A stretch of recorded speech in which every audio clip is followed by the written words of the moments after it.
বিসমিল্লাহির রহমানির রহিম। প্রিয় দেশবাসী, আসসালামু আলাইকুম। আজ এক কঠিন সন্ধিক্ষণে দাঁড়িয়ে আমাদের প্রিয় মাতৃভূমি বাংলাদেশ একদিকে দুর্নীতিবাজ হাসিনার অবৈধ ক্ষমতার লোভ, অন্যদিকে দেশের 18 কোটি মানুষের স্বার্থ। একদিকে ফ্যাসিস্ট হাসিনা আর তার মাফিয়া চক্র, অপরদিকে গণতান্ত্রিকামী জনগণ। একদিকে ভোট ডাকাত হাসিনা, অপরদিকে লুণ্ঠিত ভোটের অধিকার আদায়ের দাবিতে 12 কোটি ভোটার। অথচ বিনা ভোটে ক্ষমতায় থাকতে নির্বাচনের নামে 7ই জানুয়ারি আবারও প্রতারণার জাল বিছানো হয়েছে দেশের মানুষের সামনে। দুর্নীতিবাজ হাসিনার অবৈধ ক্ষমতা লিপ্সার কারণে বাংলাদেশের সামনে অপেক্ষা করছে ভয়ঙ্কর এক বিপদ। প্রিয় দেশবাসী, মাফিয়া চক্র গত 15 বছরে বিশ্বের বিভিন্ন দেশে নিজেদের জন্য নিরাপদ আবাস গড়ে তুলেছে। দেশের কোনো বিপর্যয় দুর্নীতিবাজ এই টাকা পাচারকারী মাফিয়া চক্রের কিছুই হবে না। এই মাফিয়া চক্রের কাছে বাংলাদেশ শুধুই একটি লুটপাটের কারখানা।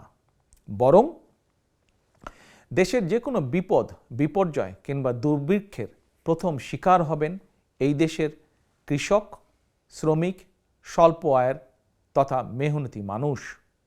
সুতরাং বাংলাদেশের সামনে আসন্ন যে মহা বিপর্যয়, তা যদি আমরা এড়াতে চাই, আপনার স্বার্থে, আপনার পরিবারের স্বার্থে, দেশের প্রতিটি নাগরিকের স্বার্থে, নির্বাচনের নামে 7ই জানুয়ারির বানর খেলার আসর বর্জন করার কোনোই বিকল্প নেই। বর্তমান পরিস্থিতিতে দেশ এবং জনগণের স্বার্থে ভোট ডাকাত হাসিনার দামি নির্বাচন বর্জন করা আমাদের আইনি এবং নৈতিক দায়িত্ব। প্রিয় দেশবাসী, ভোট আপনার, আমাদের সাংবিধানিক অধিকার। মাফিয়া মুক্ত পরিবেশে নির্বিঘ্নে নিরাপদে যার যার পছন্দের প্রার্থীকে ভোট দেওয়া আমাদের গণতান্ত্রিক অধিকার। কিন্তু ভোট ডাকাত হাসিনা রাষ্ট্র ক্ষমতা দখল করার পর থেকে জনগণ ভোট দেবার সুযোগ পায়নি এবং পাচ্ছে না। ফ্যাসিস্ট হাসিনার আওয়ামী লীগ আর ডামি লীগ দেশের নির্বাচন ব্যবস্থাকে সম্পূর্ণভাবে ধ্বংস করে দিয়েছে। নির্বাচন এলেই এই মাফিয়া চক্র বানরের পিঠাভাগের মতন নিজেদের মধ্যে আসন ভাগাভাগি শুরু করে। তবে জনগণ এবার যার যার সাধ্য সামর্থ্যের সবটুকু দিয়ে নির্বাচনের নামে 57 সেকেন্ডে 43 ভোট স্টাইলের ভোট ডাকাতির উৎসব প্রতিরোধ করবেই করবে ইনশাআল্লাহ। প্রিয় দেশবাসী, আপনাদের অনেকেই হয়তো দেখে থাকতে পারেন বাংলাদেশের ভুয়া নির্বাচন নিয়ে সম্প্রতি বিবিসি একটি রিপোর্ট প্রকাশ করেছে। কক্সবাজার সফরকালে একজন শ্রমিক নূর বাশার বিবিসির সাংবাদিকদের কাছে বলেছিলেন নির্বাচন নিয়ে তার কোনো আগ্রহ নেই, কারণ তার নুন আনতে পান্তা ফুরোয় অবস্থা। নূর বাশার আরও বলেছিলেন মাছ কিনলে তার মশলা কেনার টাকা থাকে না, মশলা কিনলে চাল কেনার টাকা থাকে না। সুতরাং নির্বাচন নয়, নূর বাশারের চিন্তা কিভাবে তিনি ঋণের টাকা ফেরত দিবেন। প্রিয় দেশবাসী, এভাবেই দেশের কোটি কোটি নূর বাশারের একই অর্থনৈতিক পরিস্থিতি। তাহলে গত 15 বছরে আমরা যে উন্নয়নের গল্প শুনলাম, তাহলে কিসের উন্নয়ন হলো? প্রিয় দেশবাসী, কার উন্নয়ন বা কাদের উন্নয়ন হলো? নিশ্চয়ই এই উত্তর আপনাদের কাছে আছে। তারপরেও বলি, নির্বাচন কমিশনে আওয়ামী নেতামন্ত্রীদের জমা দেওয়া হলফনামা দেখলেই বোঝা যায় উন্নয়ন কাদের হয়েছে। আওয়ামী নেতামন্ত্রীদের সম্পদের পরিমাণ শুধু 100-200 নয়, 1000 গুণ বেড়েছে। অস্বাভাবিক হারে যাদের সম্পদ বেড়েছে এমন শীর্ষ 10 জনের একজনের অন্যতম হচ্ছে শীর্ষ দুর্নীতিবাজ শেখ হাসিনা। দেশে সত্যিকার অর্থেই যদি উন্নয়ন হয়, শীর্ষ দুর্নীতিবাজ হাসিনাকে একটি দামি নির্বাচনের জন্য অকারণে রাষ্ট্রের 3000 কোটি টাকা নির্বাচনের নামে লোপাট করতে হতো না।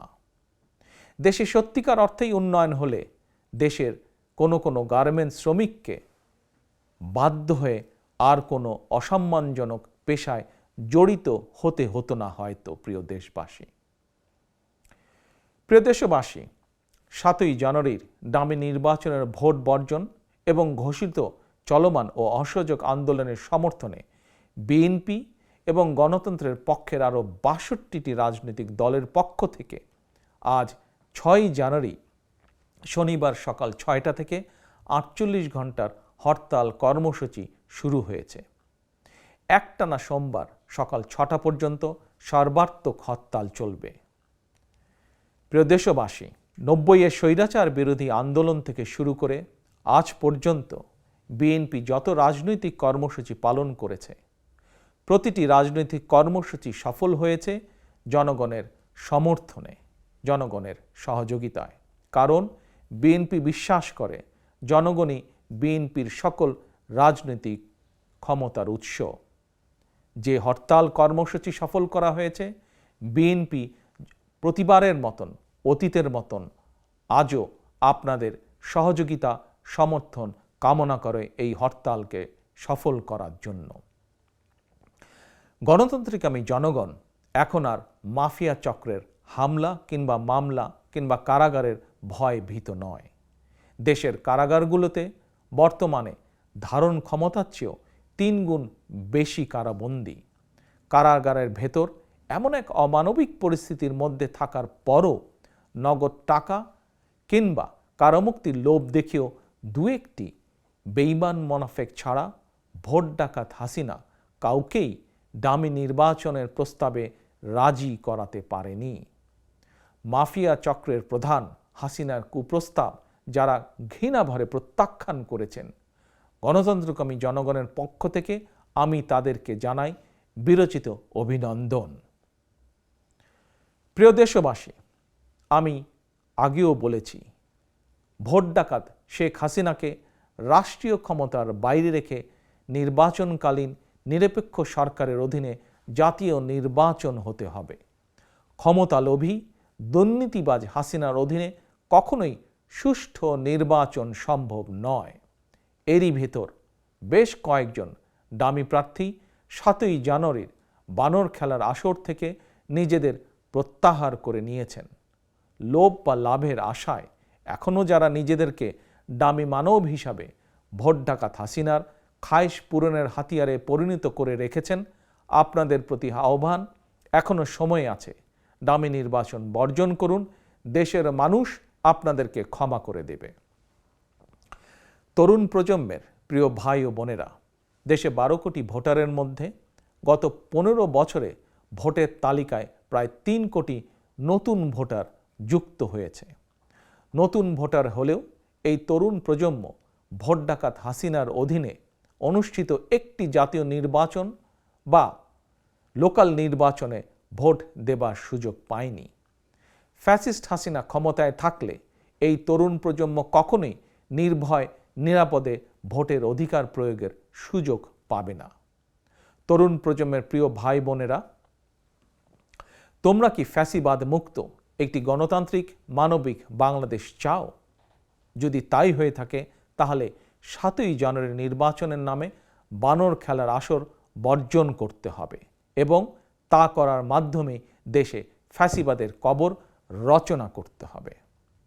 প্রিয় দেশবাসী, আপনাদের কাছে আমার কিছু প্রশ্ন, কিছু জিজ্ঞাসা। আপনারা কি বিডিআর পিলখানার সেনা হত্যাযজ্ঞের প্রকৃত বিচার চান?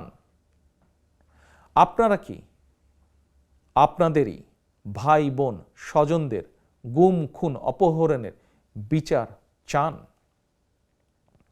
আপনারা কি শাপলা চত্বরের গণহত্যার বিচার চান? প্রিয় দেশবাসী, প্রিয় সাংবাদিক ভাই বোনেরা, আপনারা কি সাগর রুনি হত্যার মতন আরও বহু সাংবাদিক নির্যাতন হত্যার বিচার চান? আপনারা কি বাংলাদেশ ব্যাংকের ফরেন রিজার্ভ ফান্ডের লোপাট হওয়া টাকা দেশে ফেরত আনতে চান? প্রিয় দেশবাসী, দেশ থেকে কিছু টাকা পাচারকারী 11 লক্ষ কোটি টাকা পাচার করে দিয়েছে। আপনারা কি তাদের বিচার চান এবং আপনাদের কষ্টার্জিত সেই অর্থ দেশে কি ফেরত আনতে চান? প্রিয় দেশবাসী, আপনারা কি আওয়ামী বাজার সিন্ডিকেটদের বিচার চান, যারা প্রতিনিয়ত সমাজের প্রতিটি মানুষকে কষ্ট দিয়ে চলেছে? তাদের কি বিচার আপনারা চান? প্রিয় দেশবাসী, আপনারা কি কৃষক, শ্রমিক, স্বল্প আয়ের মানুষ সহ প্রতি শ্রেণী পেশার মানুষের জন্য একটি নিরাপদ বাংলাদেশ চান? প্রিয় দেশবাসী, আপনারা কি সংবাদপত্রের স্বাধীনতা, মানবিক মর্যাদা চান? প্রিয় তরুণ সমাজের ভাই ও বোনেরা, তোমরা কি ধর্মীয় সামাজিক মূল্যবোধের আলোকে কর্মমুখী শিক্ষা ব্যবস্থা চাও?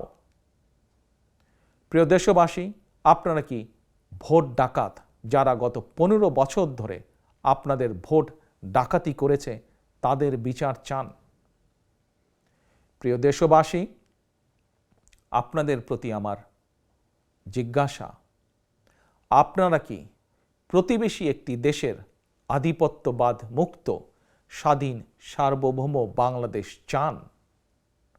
সর্বোপরি, আমরা কি জনগণের ভোটে জনগণের কাছে জবাবদিহিতামূলক একটি সরকার প্রতিষ্ঠা করতে চাই? যদি তাই হয়ে থাকে তাহলে আসুন আমরা দুদিনের সর্বাত্মক হরতাল সফল করি। আসুন আমরা সবাই মিলে 7ই জানুয়ারির ভোট বর্জন করি। আসুন আমরা আওয়াজ তুলি, 7ই জানুয়ারির ভোট থেকে বর্জন করি, 7ই জানুয়ারি ভোট কেন্দ্রে যাওয়া থেকে বিরত থাকি। 7ই জানুয়ারি সারাদিন পরিবারকে সময় দিন। আপনি আপনার পরিবার, স্বজন, বন্ধুবান্ধব, পরিচিত জন এবং প্রতিবেশীদেরকেও ভোটের নামে বানর খেলার আসর বর্জন এবং ভোট কেন্দ্রে যাওয়া থেকে বিরত থাকতে উৎসাহিত করুন। প্রিয় দেশবাসী, জনগণ ভোট ডাকাত হাসিনার ডামি নির্বাচন বর্জন করায় আওয়ামী লীগ এখন ডামি প্রার্থীর মতন যে কোনো মূল্যে ভোট কেন্দ্রে ভোটার সংখ্যা বাড়াতে ডামি ভোটার জোগাড় করার জন্য দলীয় সন্ত্রাসীদের পাশাপাশি আইন শৃঙ্খলা বাহিনীর সদস্যদেরকেও মাঠে নামিয়েছে। মানুষকে ভোট কেন্দ্রে যেতে বাধ্য করার জন্য সন্ত্রাসীরা সাধারণ মানুষকে হুমকি ধামকি দিচ্ছে। এমনকি ভোট না দিলে বিদ্যুৎ, পানি, গ্যাস সংযোগ বন্ধ করে দেওয়ারও হুমকি দেওয়া হচ্ছে। পাশাপাশি সরকারি চাকরিজীবী, বেসরকারি ও স্বায়ত্তশাসিত প্রতিষ্ঠানের কর্মকর্তা, কর্মচারী, আইন শৃঙ্খলা বাহিনীর সদস্য, আনসার, ভিডিবি সহ লক্ষ লক্ষ সদস্যদেরকে বাধ্যতামূলকভাবে ভোট প্রদানের জন্য বেআইনিভাবে সরকারি নির্দেশ জারি করা হয়েছে। এমনকি ভোট কেন্দ্রে যেতে বাধ্য করতে বিভিন্ন রাষ্ট্রীয় ভাতা কার্ডধারী মানুষের ভাতা কার্ডও জব্দ করা হয়েছে। তবে প্রতারণার মাধ্যমে ভোটার সংখ্যা বাড়ানোর এই অপকৌশল ইতিমধ্যেই দেশে বিদেশে সবার কাছেই স্পষ্ট হয়ে পড়েছে। সরকারি আদেশ জারি করে কিংবা হুমকি ধামকি দিয়ে মানুষকে ভোট কেন্দ্রে নিয়ে যেতে বাধ্য করা আইনত দণ্ডনীয় অপরাধ। প্রিয় দেশবাসী, দেশের গণতান্ত্রিকামী জনগণ এবং বিশ্বের গণতান্ত্রিক শক্তি বাংলাদেশের বিরোধী দলগুলোর চলমান ন্যায্য দাবির সঙ্গে নৈতিকভাবে একাত্ম। অপরদিকে মাফিয়া চক্রের উপর ভর করে মাফিয়া সরকার ক্ষমতা ধরে রাখলেও দেশে বিদেশে তাদের অবস্থান নড়বড়ে। এমন পরিস্থিতিতে হাসিনা, ওবায়দুল সহ আওয়ামী লীগের নেতাকর্মীদের বক্তব্য, মন্তব্য এবং আওয়ামী লীগের নাশকতামূলক কার্যক্রম জনমনে নানা ভয়, ভীতি, আশঙ্কার জন্ম দিয়েছে। জনগণের আন্দোলনকে বিতর্কিত করতে মাফিয়া সরকার নিজেরাই বাসে কিংবা ট্রেনে আগুন দিয়ে কিংবা নিজেরাই নিজেদের ট্রাক, লাঙ্গল, ঈগল প্রার্থীদেরকে গুপ্ত হত্যা করে দেশে একটি অরাজক পরিস্থিতি সৃষ্টির অপচেষ্টায় লিপ্ত, যা তারা অতীতেও বহুবার করেছে। সুতরাং আমি আজ আবারও দেশের দেশপ্রেমিক জনগণ, গণতান্ত্রিকামী জনগণকে সর্বস্তরের মানুষ সহ বিএনপি এবং গণতন্ত্রের পক্ষের ৬২টি রাজনৈতিক দলের নেতাকর্মী, সমর্থক, শুভাকাঙ্ক্ষীদের আহ্বান জানিয়ে বলতে চাই, আপনারা সতর্ক থাকবেন, সজাগ দৃষ্টি রাখবেন।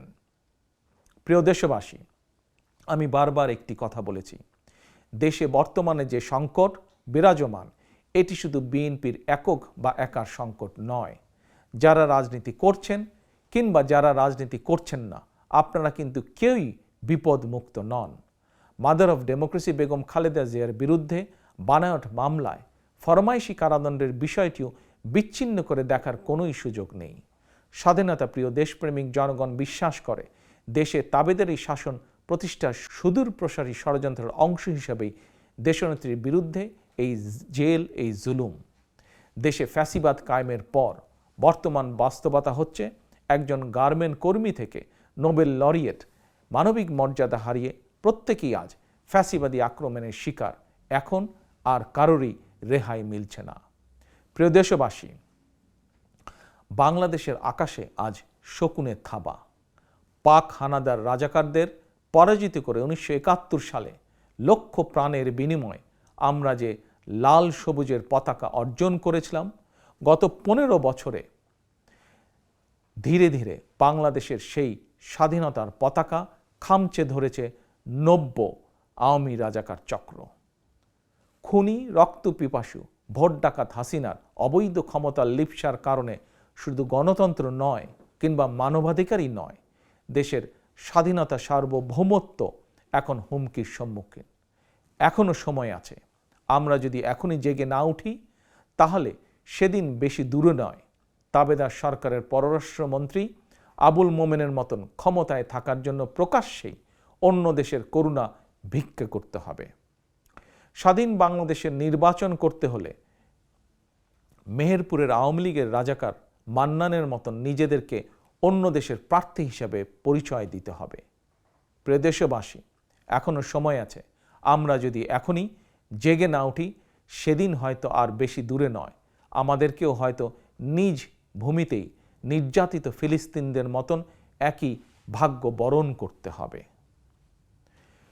প্রিয় দেশবাসী, সুতরাং গণতান্ত্রিক আমি প্রতি ভোটারের প্রতি আমার আহ্বান, রাষ্ট্রের একজন নাগরিক হিসাবে যারা আপনাকে গত 15 বছর অধিকার বঞ্চিত করে রেখেছে তাদেরকে আপনি 7ই জানুয়ারি রবিবার অন্তত একদিন বয়কট করুন। বিশ্বাস রাখুন, আপনার এই একদিনের সিদ্ধান্তেই বাংলাদেশে ফ্যাসিবাদের সরকারের কবর রচিত হবে ইনশাআল্লাহ। স্বাধীনতার সম্মান, গৌরব, মর্যাদা ফিরে পাবে মুক্তিযুদ্ধের মাধ্যমে অর্জিত লাল সবুজের পতাকা। আল্লাহ হাফেজ। বাংলাদেশ জিন্দাবাদ। বাংলাদেশ জাতীয়তাবাদী দল জিন্দাবাদ।